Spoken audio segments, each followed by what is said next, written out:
शाम का समय था। हम अपने घर की तरफ बढ़ रहे थे।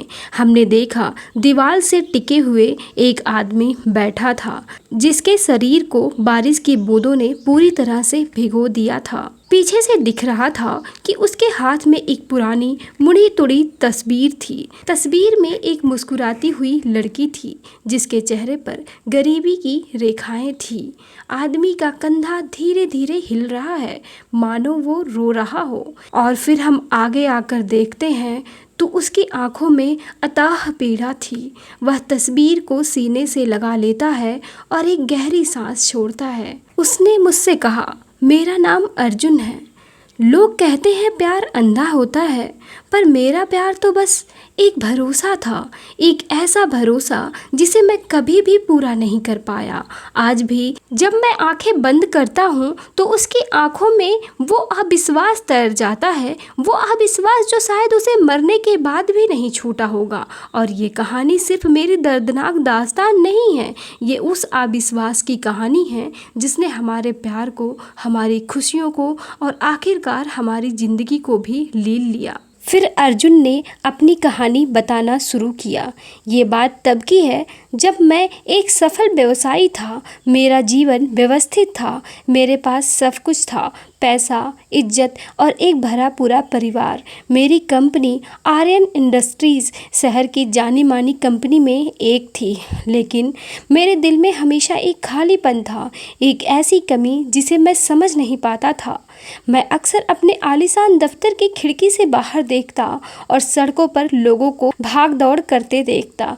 कभी कभी मैं खुद ही गाड़ी लेकर निकल जाता, बस यूं ही शहर की सड़कों पर भटकने। एक दिन मेरी नज़र उस लड़की पर पड़ी। वो किसी बड़े मंदिर के बाहर बैठी थी, निहारिका।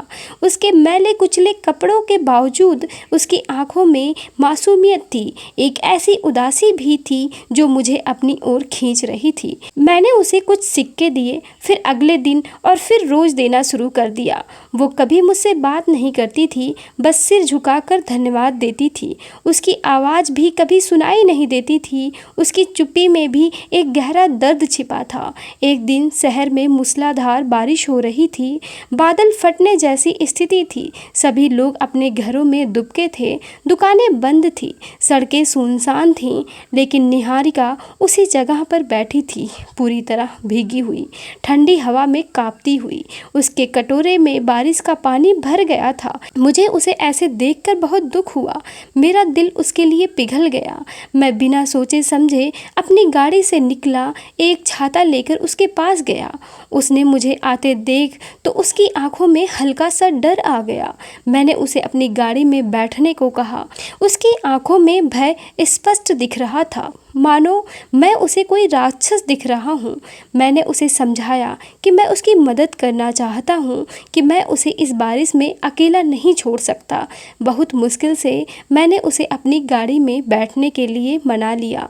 मैं उसे अपने दफ्तर ले गया, जहाँ मेरा एक छोटा सा आपातकालीन कमरा था।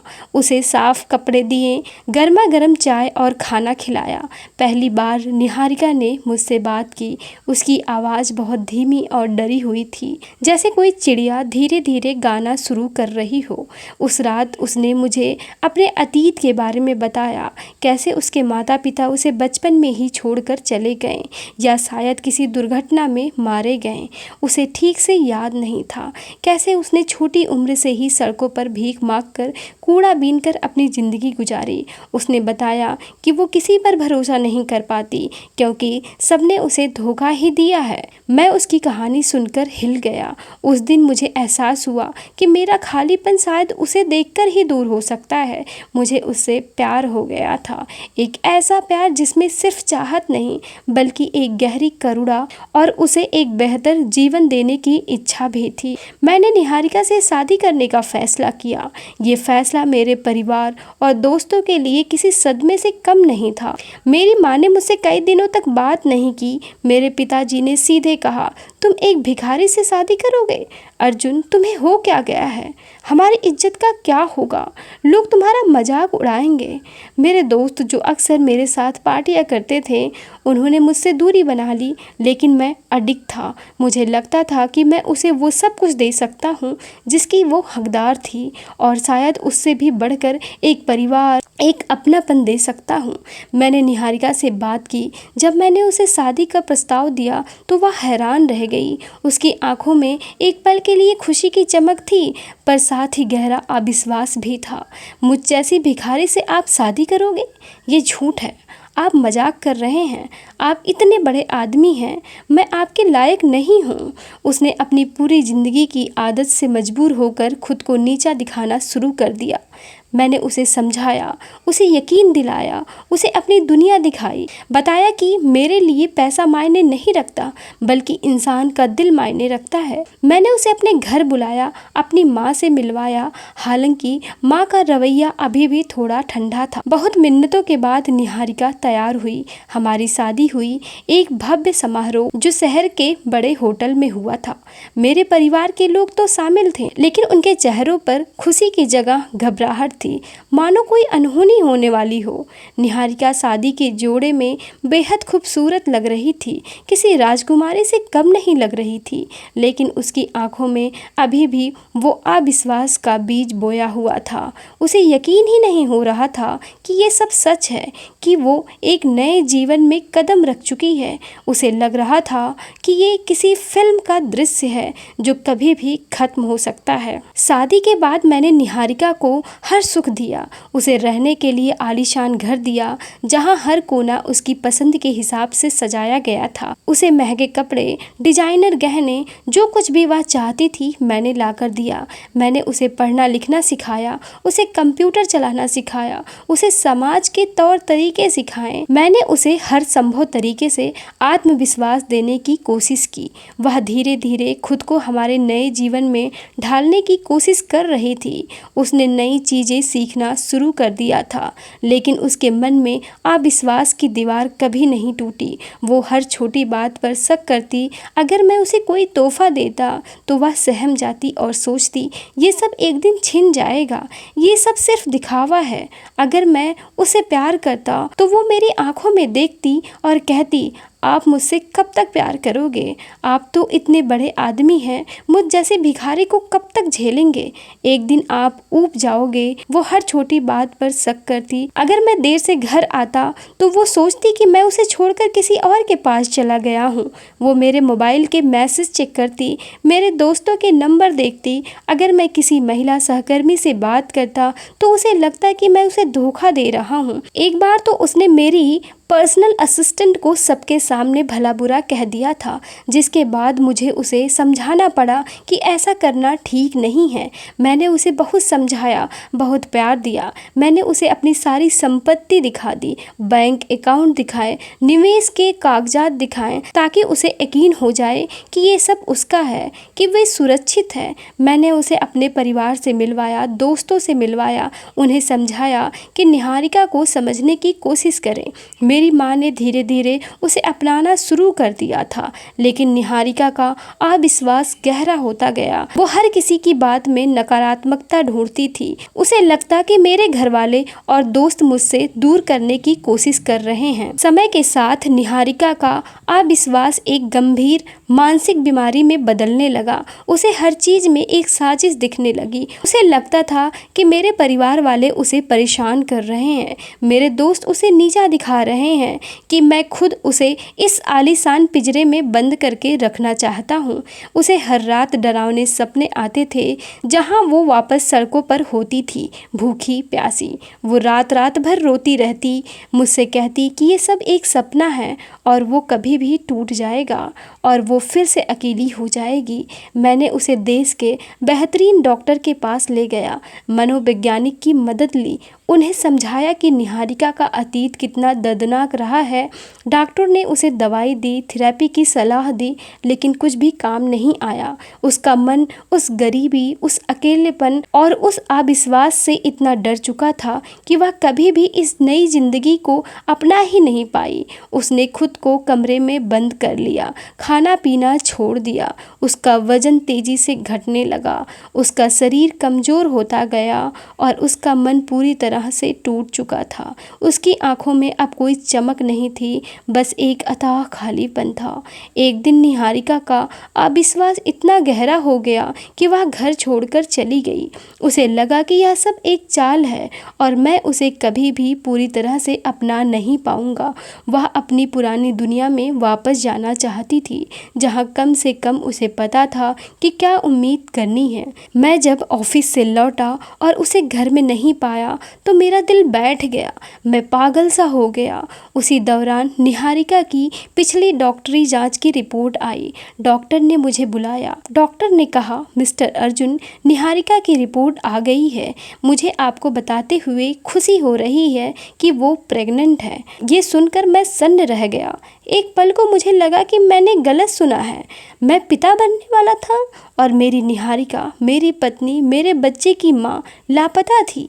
ये खबर जहाँ एक तरफ खुशी लेकर आई, वहीं दूसरी तरफ मेरे डर को और बढ़ा गई। अब मुझे उसे हर कीमत पर ढूंढना था। रात भर मैं उसे ढूंढता रहा। शहर की हर सड़क, मंदिर, हर रेलवे स्टेशन, बस स्टैंड, जहाँ भी मैं उसे ढूंढ सकता था मैं ढूंढता रहा।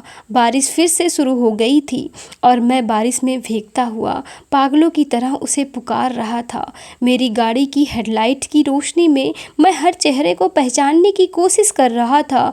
पुलिस को खबर दी, दोस्तों को फ़ोन किया, लेकिन कोई फ़ायदा नहीं हुआ। हर पल मुझे लग रहा था कि मैंने उसे हमेशा के लिए खो दिया है। सुबह के 3 बज चुके थे जब मैं उसी मंदिर के पास से गुजरा जहाँ मैंने उसे पहली बार देखा था।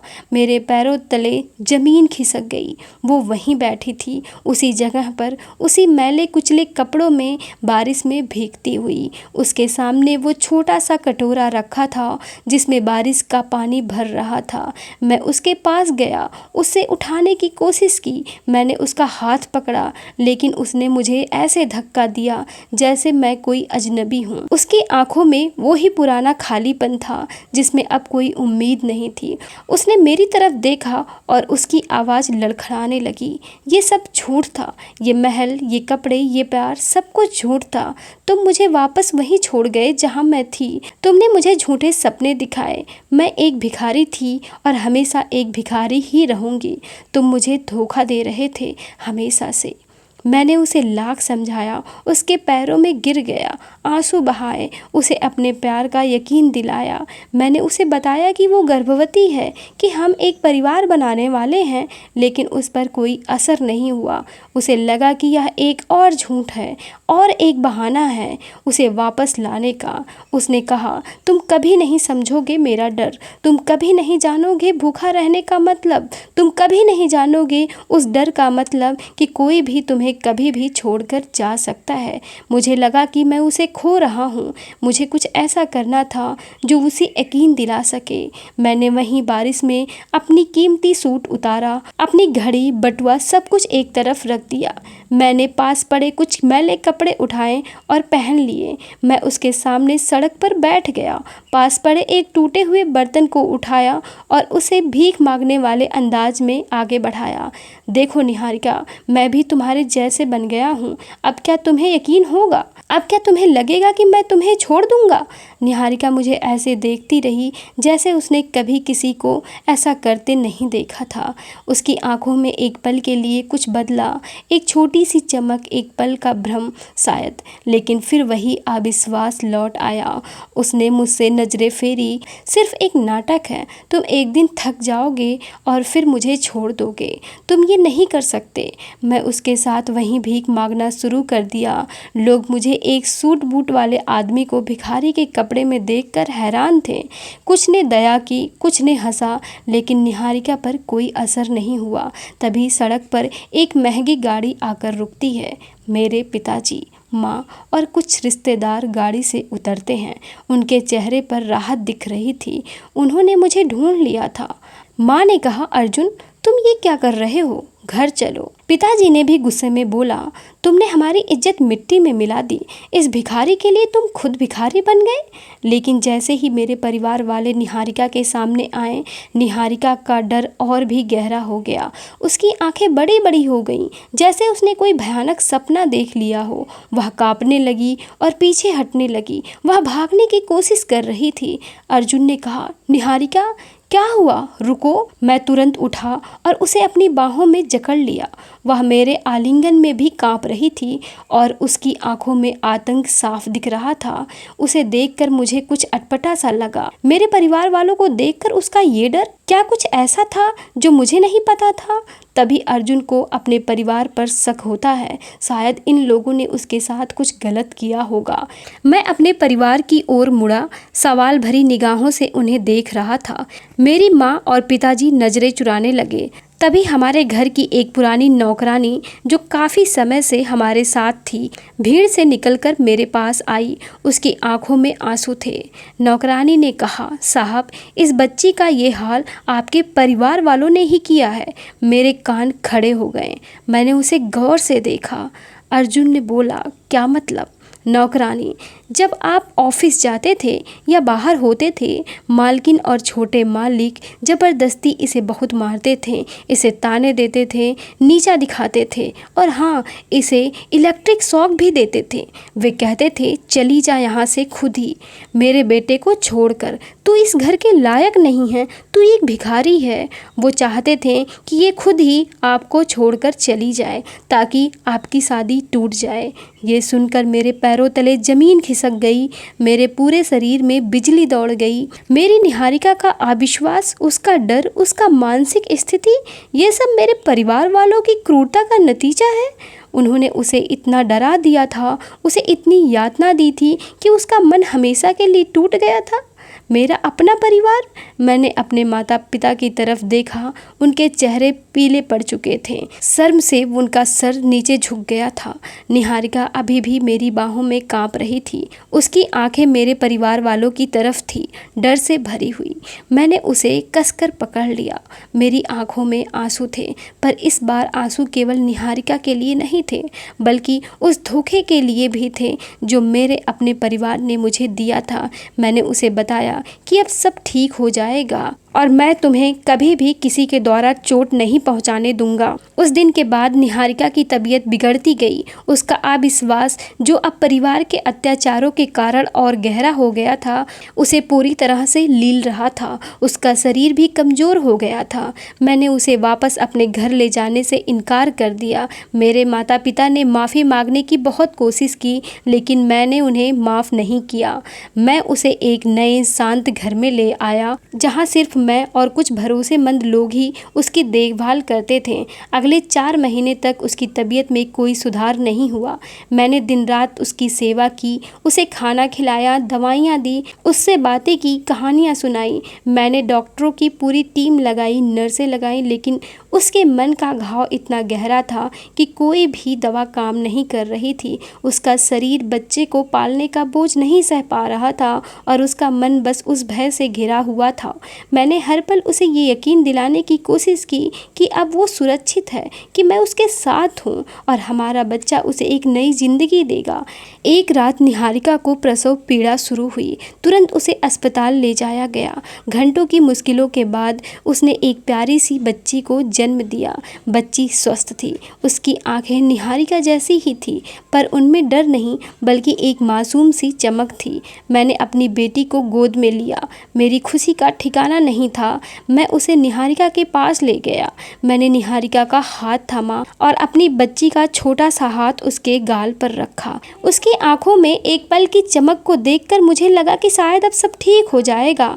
एक पल के लिए उसके चेहरे पर एक हल्की सी मुस्कान आई, एक ऐसी मुस्कान जो मैंने शायद शादी के बाद कभी नहीं देखी थी। उसने मेरी तरफ देखा, फिर बच्ची की तरफ। उसकी आंखों में नमी थी, लेकिन इस बार डर की नहीं, बल्कि शायद एक आखिरी शांति की।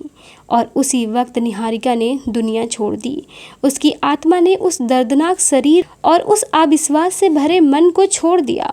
वह अपनी बेटी को एक नई जिंदगी देकर खुद हमेशा के लिए सो गई। निहारिका की मौत ने मुझे पूरी तरह से तोड़ दिया। दिया, लेकिन मेरी बेटी, मेरी आशा, मेरे जीवन की वजह बन गई। मैंने अपनी सारी संपत्ति का एक बड़ा हिस्सा दान कर दिया और बाकी अपनी बेटी के नाम कर दिया। मैंने अपने आलीशान घर को छोड़ दिया, अपने व्यवसाय को अपने भरोसेमंद मैनेजरों के हवाले कर दिया। अर्जुन अपनी बेटी को लेकर अपने माँ बाप का घर छोड़ दिया और उस बच्ची के सहारे पूरी जिंदगी काट दी। मैंने अपनी बेटी को निहारिका का प्यार और अपनापन दिया जो निहारिका को कभी नहीं मिल पाया था। मैंने उसे हर उस दर्द से दूर रखा जिससे निहारिका गुजरी थी। मैंने उसे सिखाया कि दुनिया में भरोसे नाम का भी कोई चीज़ होती है और प्यार सब कुछ जीत सकता है। मैंने अपनी बेटी को निहारिका के बारे में बताया कि उसकी माँ कितनी बहादुर थी और उसने कितनी मुश्किलों का सामना किया था। हर साल हम उस मंदिर के पास जाते हैं जहाँ मैं पहली बार निहारिका से मिला था और जहाँ मैंने उसे आखिरी बार देखा था। अर्जुन बूढ़ा हो चुका था, उसके बालों में सफ़ेदी आ गई थी। वह अपनी जवान बेटी के साथ बैठा है जो निहारिका की हमशक्ल लगती थी, पर उसकी आंखों में कोई अविश्वास नहीं है, केवल प्यार और शांति है। अर्जुन अपनी बेटी की तरफ देखकर मुस्कुराता है, उसकी आवाज़ अब शांत और गहरी है। अर्जुन ने कहा, मेरी निहारिका ने मुझे एक अनमोल तोहफा दिया है। मेरी बेटी, उसने मुझे सिखाया कि प्यार सिर्फ लेना नहीं बल्कि देना भी है। मैंने अपनी पूरी ज़िंदगी उसकी याद में और अपनी बेटी की परवरिश में समर्पित कर दी। उसका अविश्वास उसे ले गया, लेकिन मेरी बेटी में मैंने निहारिका को फिर से जी उठते देखा। वो अब तक मेरा सबसे बड़ा भरोसा है और मैं उसे कभी टूटने नहीं दूंगा। अर्जुन अपनी बेटी का हाथ थामते हुए अपनी बेटी को गोदी में लिटा लेता है। अर्जुन का निस्वार्थ प्रेम, उसका खुद को भिखारी बनाना और अंत में अपनी बेटी को पालने का संकल्प, यह सब उस अटूट प्रेम और विश्वास की तलाश को दर्शाता है जो निहारिका कभी नहीं पा सकी। यह कहानी इस बात पर भी जोर डालता है कि मानसिक स्वास्थ्य और विश्वास किसी भी रिश्ते की नींव होते हैं और अगर ये बुनियाद हिल जाए तो सब कुछ बिखर जाता है। निहारिका का अंत दुखद था, लेकिन उसकी बेटी के रूप में अर्जुन को एक नई आशा मिली, एक ऐसा भरोसा जो उसे अपनी बची हुई जिंदगी जीने की ताकत देता है। कहानी एक दर्दनाक मोड़ पर खत्म हो जाती है, लेकिन एक ऐसे संदेश छोड़ जाती है कि प्यार चाहे कितना भी गहरा क्यों ना हो, कभी कभी अतीत के गहरे घावों को भरने में नाकाम हो जाता है, खासकर जब अपनों से ही विश्वासघात मिला हो। फिर भी उम्मीद हमेशा बची रहती है, एक नई पीढ़ी में, एक नए भरोसे में।